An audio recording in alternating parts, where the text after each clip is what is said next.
এই মুহূর্তে একটা লিস্ট আপনারা দেখতে পাচ্ছেন, সেখানে উপরে লেখা রয়েছে স্বনির্ভর বাংলা ক্যাম্প শিডিউল। এটা শুধুমাত্র কুমারগঞ্জ বিধানসভার অন্তর্গত যে সমস্ত গ্রাম পঞ্চায়েত রয়েছে সেই সমস্ত গ্রাম পঞ্চায়েতে কবে এবং কোথায় বাংলা যুবসাথী প্রকল্পের জন্য আবেদন করা যাবে, আর সেই লিস্টটি গত 1-2 দিন আগে একজন আমাকে পাঠিয়েছিল।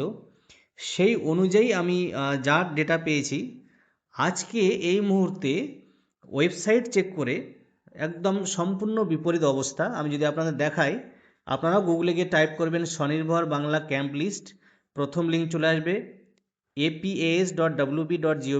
এখানে স্বনির্ভর বাংলাতে ক্লিক করবেন।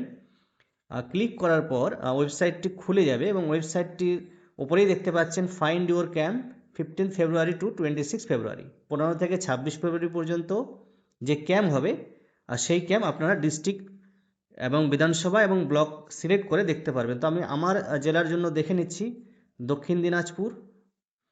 তারপরে এখানে বিধানসভা ক্ষেত্র আমাদের কুমারগঞ্জ। তারপরে এখানে লোকাল বডি ব্লক রয়েছে আমাদের কুমারগঞ্জ, আমি সিলেক্ট করে নিলাম। এইবার দেখুন ম্যাজিকটা, এখানে কুমারগঞ্জ বিধানসভা, কুমারগঞ্জ ব্লক। 17 তারিখ শো হচ্ছে জাকিরপুর জিপির জন্য, এবং ভেন্যু কি দেখাচ্ছে, বড়াহার কিষাণ মান্ডি। এর আগে যে লিস্টটি আমি আপনাদের দেখালাম সেখানে ডেট একই ছিল জাকিরপুর জিপির জন্য, কিন্তু ভেন্যু চেঞ্জ হয়ে গেছে। এবং 2 নম্বর সোমজা জিপির জন্য ভেন্যু ছিল ফকিরগঞ্জ জুনিয়র বেসিক স্কুল, সেটাও কিন্তু চেঞ্জ হয়েছে।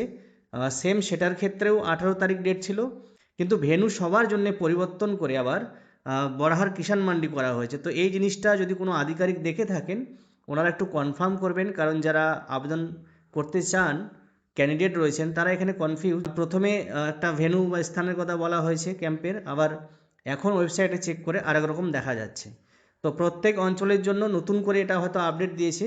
সকলের জন্যই বড়হার কিষাণ মান্ডি, কিন্তু তাদের জন্য দিন আলাদা আলাদা রয়েছে, এক এক জিপির জন্য এক একটা ডেট।